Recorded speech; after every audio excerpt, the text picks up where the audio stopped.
Next up, a night alone becomes a night of terror. First off, the pure violence of the crime was something that shocked the community. We had never seen quite anything like it before.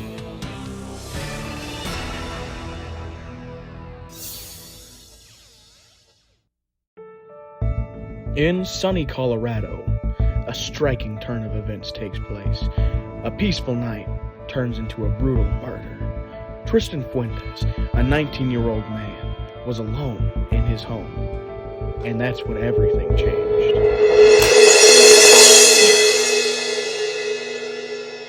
Police received the call at 5:25 in the morning. A man named Tylee Harris was calling, saying he had found his neighbor's body in his kitchen. 911, what is your emergency? Hello. I walked into my friend's house. His door was open. I found him dead on the floor in the kitchen. Who was this? You said it was your neighbor? His name is Tristan Fuentes. Well, every weekend or so, I would come over and watch the games with him. I knew his father from the ward. I was across the street the whole time he was growing up. This is actually his father's house. So I'm an early riser, as most people my age are. My bladder was telling me it's time to get up and go. So I stumbled into the bathroom and I looked out the window as I was doing my business. And I noticed his door was open. I started to walk up to his door. I walked through the front door. And that's where I found him.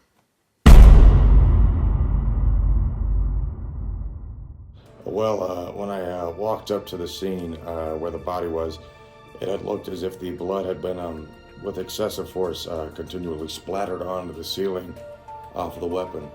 That was the interesting part about that. And there was obviously a puddle of blood with some smears and pulls all over it, kind of leading around the kitchen. There were a few unidentified handprints that didn't match Tylee Joe or Tristan Fuentes at the scene of the crime.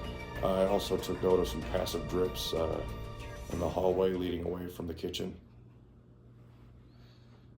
Tristan Fuentes was murdered, but detectives were confused as to why he was murdered. There seemed to be no rhyme or reason to the crime. This man was bludgeoned so many times in the head that the murderer in question hit the front of the back of his skull. Well, see, it kind of had looked like the victim maybe had drawn his gun really quick to aim at his attacker and fired a shot into a wall, similarly like over here.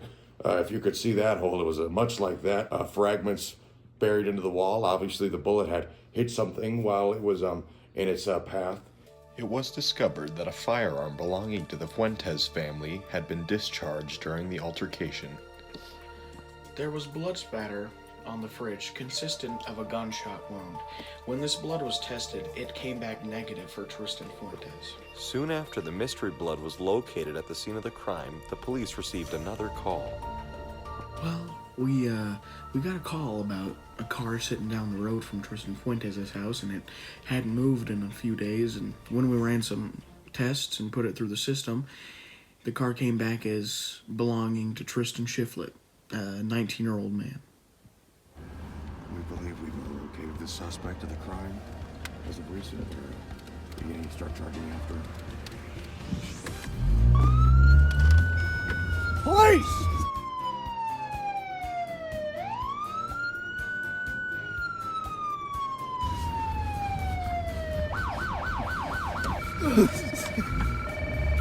We're gonna cut him off. We're gonna cut him off in the woods.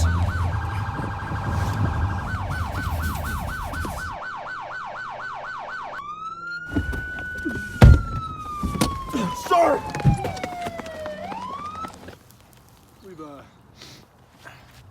We've located the suspect after a brief foot chase. Brief. We're getting ready to move on him now. Just don't stand too close. Leave it to the pros, kid. You ready to do this?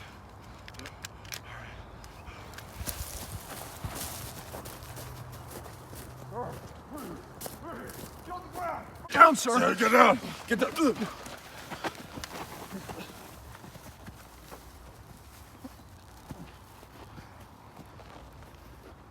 I got his shirt. I think it's your size. Oh, sweet. You want me to... Yeah. Oh, okay. It's over. It's over. You have the right to remain silent. Anything you say, either can it be or you can and will be used against you in a court of law. You have the right to an attorney. You cannot afford an attorney. Perfect. Executed on all necessary cylinders. What can I say? My partner and I were the best detectives in town. After only 2 hours of interrogation, Tristan Shiflett admitted to his crime. If I'm gonna be completely honest with you, no. I had partaken in some activities, including illicit drugs, earlier that night. I'd been drinking, and seeing as though I'm Mr. Fuentes' neighbor, I mistakenly came to his home, believing it was mine. I tried the lock a few times, wasn't working, and I will say it again, wasn't in the best mindset. And I saw this man in what I thought was my house. My first instinct was to attack him. I ended up suffering a gunshot wound to my arm. Was it serious?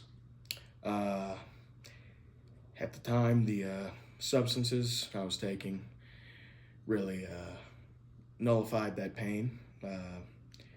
Didn't feel much, and I went into a brutal rage. All I remember is grabbing a rubber duck off the counter, and I don't really You beat remember. his head in. Did you repeatedly strike him even after he was dead? As I said, I really can't remember.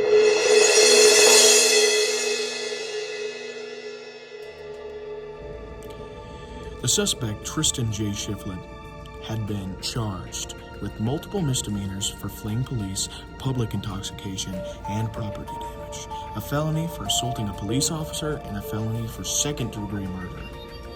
Though he pleaded not guilty due to insanity, the court dismissed this because of the influence of the drugs in his system. He was sentenced to life in prison without the possibility of parole.